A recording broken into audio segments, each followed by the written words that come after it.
हमारे लिए एक अच्छी स्ट्रैटेजी है, क्योंकि अगर हमें बेसिक पता नहीं होगा तो हम नहीं कर पाएंगे। तो आप जितनी जल्दी इस रेस में आओगे आपके लिए उतना अच्छा होगा, उतनी जल्दी आप अचीव कर पाओगे, आपको ज़्यादा ड्रॉप नहीं लेने पड़ेंगे।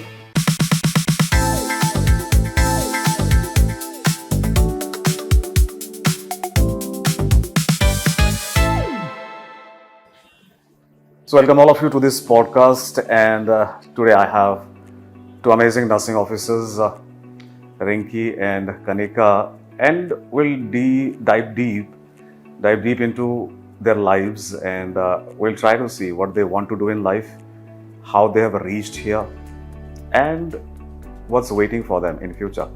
So Rinki and Kanika, first of all, welcome to the podcast, and I'd like to ask both of you a very simple question.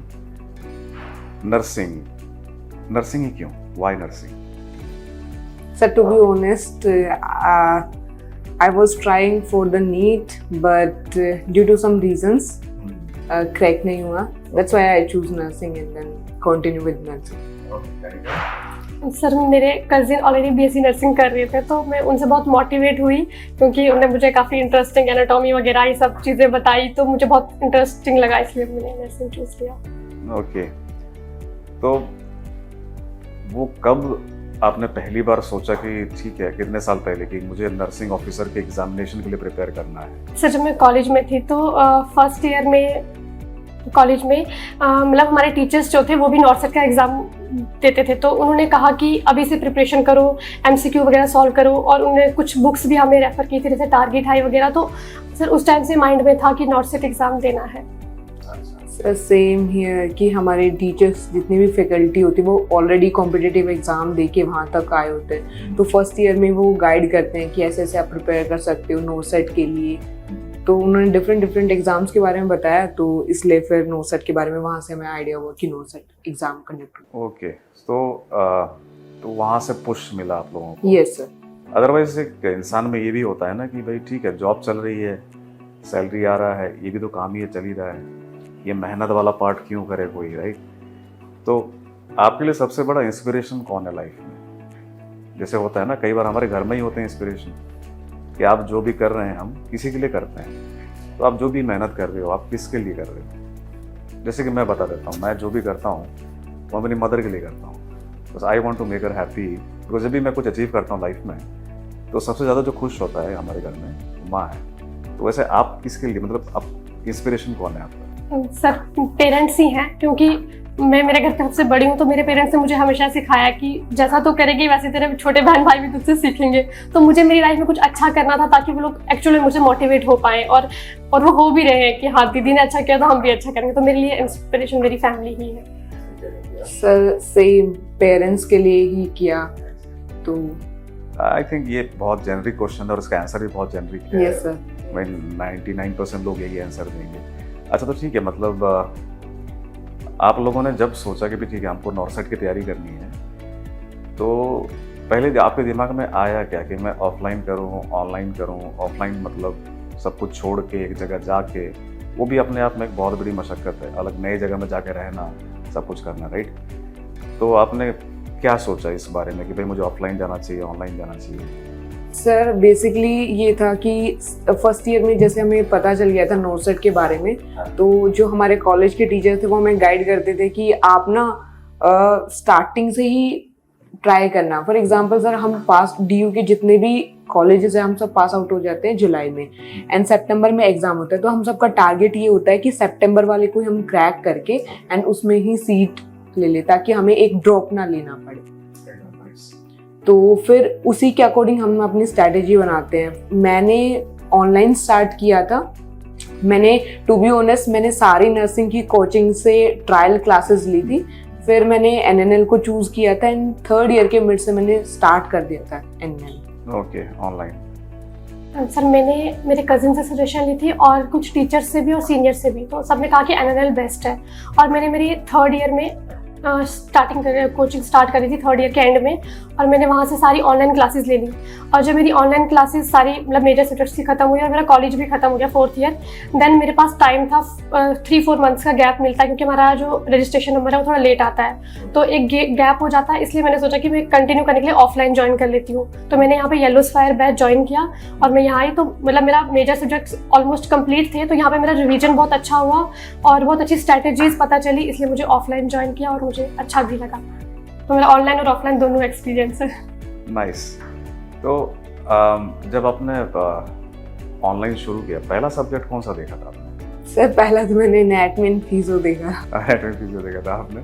Sir ओबीजी, क्योंकि मैंने सबसे सुना था कि ओबीजी वाली मैम बहुत अच्छा पढ़ाती हूँ। सर एक्चुअल में सच में अच्छा पढ़ाते हैं। या सो जब ऑनलाइन आपने शुरू किया तो एक होता है ना कि हम लोग पहले ऑफलाइन पढ़ते हैं, फिर ऑनलाइन एक अलग ही चीज़ है। मतलब आप हो, मोबाइल है या टैब है, चाहो तो बंद कर दो, तो एक वो मोटिवेशन जो है ना वो अपने अंदर से आना चाहिए कि मेरे को पढ़ना है 2 घंटे 3 घंटे 4 घंटे।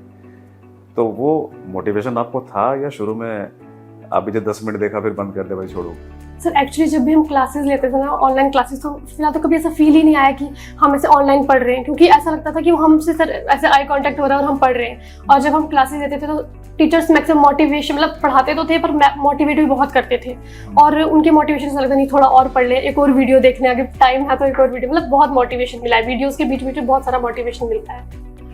सर मैंने तो ऐसा किया था, जब मैंने स्टार्टिंग में स्टार्ट किया था तो मैं सिर्फ एक दिन की एक वीडियो देखती थी। लेकिन फिर जैसे जैसे चीज़ें कवर अप होने लग गई तो धीरे धीरे समझ में आने लग गया।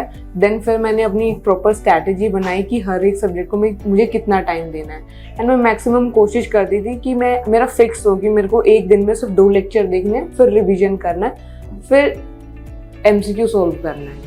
यही मैंने फॉलो किया। मैंने ऐसे नहीं किया कि एक दिन 7 वीडियोस, क्योंकि फिर हमें अगले दिन देखने का मन नहीं करता। एग्जैक्टली, वो ओवरबोर्ड हो जाता है। या तो जैसे आपके अभी जूनियर्स होंगे, ये पॉडकास्ट देखेंगे, तो आप उनको क्या एडवाइस करेंगे कि भाई वो कौन से ईयर से वीडियोस देखना चालू कर दें? Sir 3rd year mid I think सबसे बेस्ट टाइम होता है। उस टाइम पर जितने भी हमारे मेजर सब्जेक्ट्स हैं वो आना स्टार्ट हो जाते हैं। प्लस 2nd ईयर तक थोड़ा सा ये होता है कि हम नर्सिंग को ही समझने की कोशिश करते हैं। हमारा क्लिनिकल पॉइंट ऑफ व्यू ज़्यादा रहता है। 3rd ईयर के मिड में स्टूडेंट स्टार्ट कर सकता है जिसके अकॉर्डिंग कंपटीशन है, क्योंकि सर ईयर में 2 बार होता है। अगर एक बार भी फेलियर होगा तो बच्चा डिमोटिवेट होगा। 100% यस, ट्रू। तो आप जितनी जल्दी इस रेस में आओगे आपके लिए उतना अच्छा होगा, उतनी जल्दी आप अचीव कर पाओगे। आपको ज़्यादा ड्रॉप नहीं लेने पड़ेंगे, बर्डन नहीं होगा। मैक्सिमम स्टूडेंट के साथ सर ऐसा होता है कि अभी उन्होंने 1 या 2 ड्रॉप लिए, वो 3rd चांस लेना ही नहीं चाहते, वो प्राइवेट सेक्टर की तरफ ट्रू ट्रू, जबकि उनके अंदर पोटेंशियल है। So start early and you'll save time. Okay, so अगर मैं आपको वापस ले जाऊँ आपके 3rd ईयर में और अब तक की जर्नी में, कुछ है जो आप चेंज करना चाहेंगे? If you look back, कुछ आपको लगता है कि ऐसा कि ये मैंने शायद I could have done it better? Yes sir.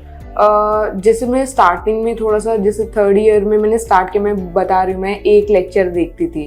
अगर मैं स्टार्टिंग से ही ज़्यादा लेक्चर देखती तो मैं MCQ ज़्यादा सोल्व कर पाती। और जैसे नोटसेट 7 में मेरी 1683 रैंक थी, लेकिन नोटसेट 8 में मेरी ऑल इंडिया रैंक 3 थी।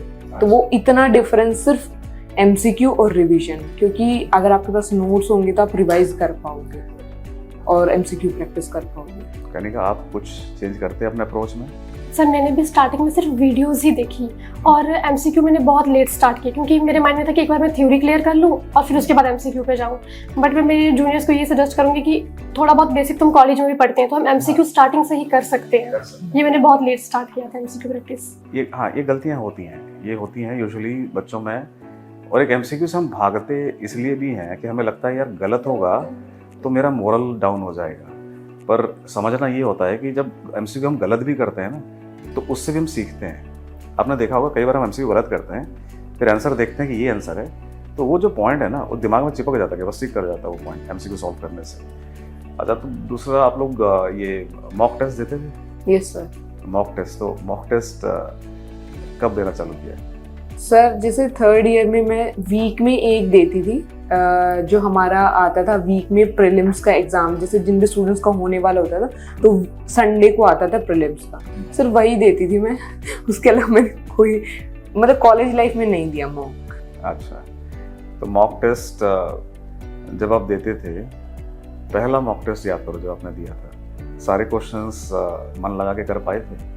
नहीं सर, सिर्फ मैं बेसिकली आई थिंक जहाँ तक मेरे को रिमेम्बर में 23 मार्क्स आए थे 100 में से। पहला मॉक टेस्ट में सारे क्वेश्चंस पढ़ने का भी मन नहीं करता। Yes sir.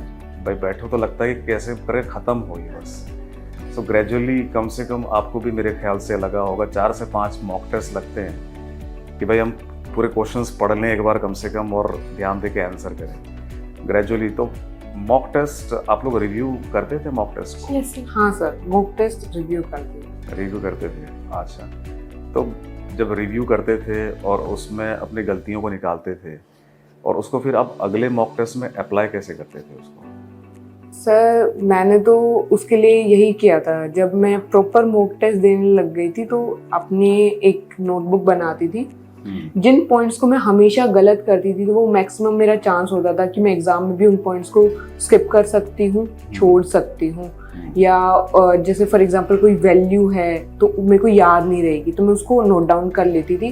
एंड बाकियों के लिए मैंने एक काम करती थी, एक स्टिक नोट लेती थी, उस पर लिखती थी और मैं स्टडी टेबल के सामने लगा लेती थी। अच्छा, नाइस। ताकि वो अब मैं 24 आवर्स सिर्फ उन्हें ही देखती थी कि मैंने ये गलती की है, तो अगले मॉक टेस्ट में मोस्ट प्रोबेबली वो गलतियां नहीं होती। Nice, this is a good strategy actually, this is good. Okay, so जो बच्चे अब बिकॉज आप लोगों ने NNL ऐप यूज़ भी करा है, उससे फ़ायदा भी पहुंचा है आपको, आपने रैंक भी निकाला है, तो जो बच्चे यूज़ कर रहे हैं NNL ऐप, राइट, आप उनको क्या एडवाइस करेंगे कि उसके जो फीचर्स हैं उसको कैसे यूज़ करें to the best of their potential, कि वो ज़्यादा से ज़्यादा एक्सट्रैक्ट कर पाएँ उस सोर्स से? तो जैसे मैंने अभी ना अपने कुछ जूनियर्स को भी, बहुत सारे जूनियर्स को सजेस्ट किया हुआ है, वो NNL की कोचिंग ले रहे हैं, तो सब लोग मुझे यही बोलते हैं कि मैम मतलब बहुत ज़्यादा लंबी वीडियोस हैं, बहुत ज़्यादा कंटेंट है, बहुत डीप में पढ़ाते हैं, बट यही हमारे लिए एक अच्छी स्ट्रैटेजी है, क्योंकि अगर हमें बेसिक पता नहीं होगा तो हम नहीं कर पाएंगे। तो इसलिए NNL की जो वीडियोज़ हैं वो बिल्कुल बेसिक से स्टार्ट हैं और लेंथी हैं, बट सिलेबस भी सारा का सारा कवर करवा रही हैं और एक अच्छे से करवा रही हैं। तो मैं ये सजेस्ट करूँगी कि पेशेंस रखो सबसे पहले, तो जल्दी में हमें कुछ भी खत्म नहीं करना है। और जैसे सर आपने कहा कि हमें थर्ड ईयर से ही तैयारी शुरू कर देनी है, तो थर्ड ईयर से लेके फोर्थ ईयर तक हमारे पास ऑलमोस्ट मेजर सब्जेक्ट्स तो कंप्लीट हो ही जाते हैं अगर हम दिन में 1 या 2 वीडियो भी देखें। तो यही बोलूँगी कि पेशेंस रखो और सारी वीडियोज़ देखो और प्रॉपर नोट्स बनाओ, हैंड रिटन नोट्स बनाओ। मतलब फोटो कॉपी करके, अगर ऐसा कि फोटो कॉपी कर ले और वीडियो देखना, तो ऐसा नहीं होगा, हैंड रिटन नोट्स होने चाहिए हमारे पास। Great, handwritten notes are always better because मेरे स्कूल में एक टीचर थे केमिस्ट्री के, वो कहा करते थे कि 1 times writing is equal to 5 times reading. तो जब आप लिखते हो ना, उसमें से कई सारी चीज़ें दिमाग में छप जाती है। नाइस। सो फाइनली आप लोग जहाँ पहुँचना चाहते थे पहुँच चुके हैं और पहुँच जाएंगे। कहाँ ज्वाइन करने का सोचा आप लोगों ने? सर मैं नोसट 8 की सिलेक्टेड कैंडिडेट हूँ, तो ऑलरेडी मैं वर्किंग हूँ, मेरे को 1 साल होने वाला भी। AIIMS CAPFIMS, New Delhi. अच्छा, न्यू दिल्ली एम्स में? नहीं, न्यू दिल्ली एम्स नहीं सर, एक्चुअली में CAPFIMS, central police arm force institute of medical science. Okay, CAPFIMS, okay. आप? तो मैंने एम्स न्यू दिल्ली ज्वाइन करा, कर लिया है? जैसे मार्च में ज्वाइनिंग किया, 9/9। अच्छा, चलो मैनी कॉन्ग्रेचुलेशंस। तो आप लोग तो ऐसा कि अपने डेस्टिनेशन पर पहुंच के उसके आगे भी जाने की शुरुआत कर दी है। So many congratulations. और नर्सिंग नेक्स्ट लाइव में पॉडकास्ट में जुड़ के चर्चा में जो आने वाले बच्चे हैं उनको गाइड करने के लिए बहुत बहुत धन्यवाद। और पूरी नर्सिंग नेक्स्ट फैमिली की तरफ से हमारा शुभेच्छा है और गुड विशेस है आपके साथ कि लाइफ में और जो भी खुशियां हैं आपको मिले। Thank you so much.